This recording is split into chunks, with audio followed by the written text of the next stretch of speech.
Hello दोस्तों, स्वागत है आपका हमारे यूट्यूब चैनल ई-कॉम मानी पर। दोस्तों, आज की इस वीडियो में हम आपको बताएंगे कि कैसे हम इन्वेंट्री से रन आउट हो जाते हैं। मतलब जब भी हमारे पास सेल बढ़ती है, हमारे पास ऑर्डर आते हैं, तो हमारे पास इन्वेंट्री दोस्तों आउट ऑफ स्टॉक हो जाती है। और उसकी जो एक मेन जो वजह है वो ये है कि हम जिन सप्लायरों के साथ या जिन मैन्युफैक्चरर के साथ हम काम करते हैं, तो जैसे मान लीजिए हमारे पर डे 50 ऑर्डर आ रहे हैं या 20 30 40 50 या 100 जो भी हमारे ऑर्डर आ रहे हैं, उस हिसाब से दोस्तों हम क्या है अपनी इन्वेंट्री मैनेज करते हैं और हम ऑर्डर भी अपने सप्लायर को उसी हिसाब से देते हैं। तो हमारा जो सप्लायर है वो भी हमारी चाल के हिसाब से ऑर्डर माल बनाता है, तो वो भी ज़्यादा अपने पास स्टॉक नहीं करता और हम भी दोस्तों ज़्यादा स्टॉक नहीं करते हैं, क्योंकि हम डेली बेसिस पे जितने हमारे ऑर्डर आ रहे हैं उस हिसाब से हम चलते हैं।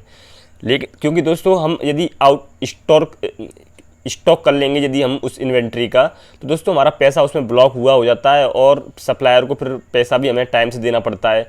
तो इसलिए हम क्या करते हैं, बहुत सारे सेलर्स या मेरे जैसे सेलर और भी हैं, वो क्या है माल के साथ स्टॉक नहीं करते हैं। लेकिन जैसे ही दोस्तों सेल बढ़ती है, जैसे अभी बिग बिलियन डे सेल चल रही है फ्लिपकार्ट पर, मीशो पे सेल चल रही है और अमेजोन पर सेल चल रही है, तो दोस्तों क्या है ऑर्डर अब दबा कर आ रहे हैं। पर डे जो है 500-600 ऑर्डर आ रहे हैं। तो इसमें हमारे पास जब हम सप्लायर को ऑर्डर देते हैं कि भाई पर डे अब जो है 500 हमें ऑर्डर हमें बना के डेली देते जाओ, तो वो भी दोस्तों क्या है उसकी तैयारी उस हिसाब से नहीं होती है, क्योंकि वो भी एक सप्लायर से मेरे जैसे सेलर से काम नहीं कर रहे हैं, वो भी अलग अलग सेलर से काम कर रहे होते हैं, तो उनको वहाँ भी माल देना होता है। तो इस तरह से हमें एंड टाइम पे ये इन्वेंट्री की दिक्कत हो जाती है।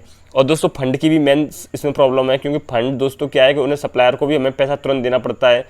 तो क्योंकि हम जो पर डे ऑर्डर शिप कर रहे हैं तो उसका पेमेंट तुरंत तो आता नहीं है, वो दोस्तों 10-15 दिन बाद आता है हमारे पास अकाउंट में। तो इसलिए दोस्तों हमें फंड की वजह से और भी सारी कई चीज़ें हैं जिनकी वजह से हमें जूझना पड़ता है। तो यदि आपके पास पैसा है तो आप इन्वेंट्री मैनेज कर सकते हैं, नहीं तो दोस्तों जो आर्टिकल आपका आ रहा है और आप एक तैयारी कर सकते हैं कि जैसे सेल आने वाली है तो उससे आप महीने और पहले सेल जो इन्वेंट्री है उसका स्टॉक करना शुरू कर दीजिए। तो दोस्तों आप सेल में पैसा बना जाएंगे।